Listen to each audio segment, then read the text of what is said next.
ফিরহাদ হাকিম তৃণমূল কংগ্রেসের নেতা, এবং আমরা এটাও জানি যে কিছুদিন আগে মুখ্যমন্ত্রীর কালীঘাটের বাড়িতে একটা যে মিটিং হয়েছে, সেই মিটিংয়ে ফিরহাদ হাকিমের দায়িত্ব অনেকটা বেড়ে উঠছে। এই যে ধরো তৃণমূল কংগ্রেসের এই যে আচরণটা, এটাকে তুমি কিভাবে দেখো? যে মিটিং এর কথা আপনি বলছেন সেটা হচ্ছে গিয়ে স্থানীয় একটি পার্টির জাতীয় কর্মসমিতির বৈঠক।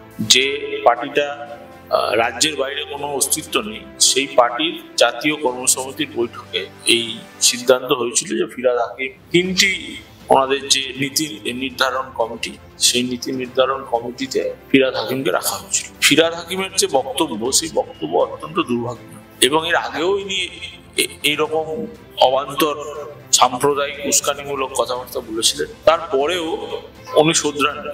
আগের বার যখন কথাটা বলেছিলেন, তারপর বলেছিলেন যে আমি তো দুর্গাপুজো করি, আমি ধর্মনিরপেক্ষ একটি মানুষ। আর এই যে ঘটনা প্রবাহের কথা বলছেন, যে বক্তব্য ওনার এসছে, তারপর উনি বলছেন যে আমি একজন ভারতীয়, এর থেকে বড় পরিচয় আমার হয়। কিন্তু অত্যন্ত দুর্ভাগ্যজনক যে কলকাতায় আমরা থাকি, সেই কলকাতার উনি মেয়র, যে আসনে নেতাজি সুভাষ বোসের মতো মানুষ বসেছিলেন, সেই আসনে উনি বসে আছেন, এটা আমার মনে হয় মাঝের মধ্যে উনি ভুলে যান। স্বাভাবিকভাবেই ববি হাকিম একজন গুরুত্বপূর্ণ রাজ্যের মন্ত্রীও বটে, একটি রাজনৈতিক দলের প্রথম সারির নেতা। সে এই ধরনের কথা যখন বলে যে কলকাতাকে মিনি পাকিস্তান করতে হবে, আমরা এখানে 33%, সারা ভারতবর্ষে 17%, আমরা আগামী দিনে এখানে সংখ্যাগুরু হব, এই ধরনের কথা আমাদের যে পশ্চিমবঙ্গের যে সমাজ ব্যবস্থা, সেখানে পরিপন্থী বলে আমার মনে হয়। এটা ঠিক না। এবং তৃণমূল কংগ্রেস যে অবস্থানটা নিয়েছে, সেটা তাদের দলীয় অবস্থান, কিন্তু সব তো আর দলগতভাবে হয় না। এটা কি পাশ কাটিয়ে দেওয়ার মতন? মানে ভোটের রাজনীতিতে আমার কাছে সংখ্যালঘুও থাকুক, আবার সংখ্যাগুরুও থাকুক। নিশ্চিতভাবেই পশ্চিমবঙ্গের যারা হিন্দু ধর্মাবলম্বী মানুষ, যারা চোখের সামনে দেখছে যে দুর্গাপুজোর সময় দুর্গা ঠাকুর আক্রান্ত হচ্ছে, এবং কলকাতার মধ্যে তাদেরই তো মেয়র আস্কারা দিচ্ছেন এই কথাগুলো বলে, আমার খুব অবাক লাগে।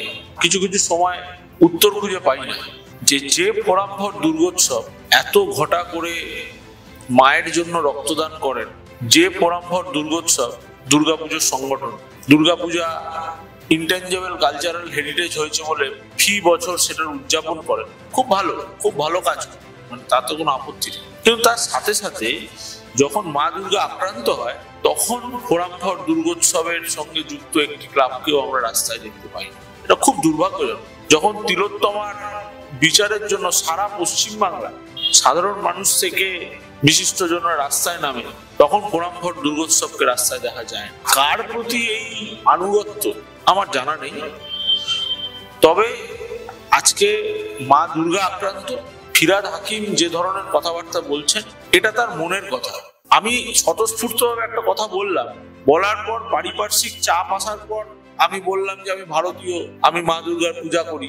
সেটা হচ্ছে যখন চাপ আসছে তখন আমি বলছি, ওটা আর্টিফিশিয়াল।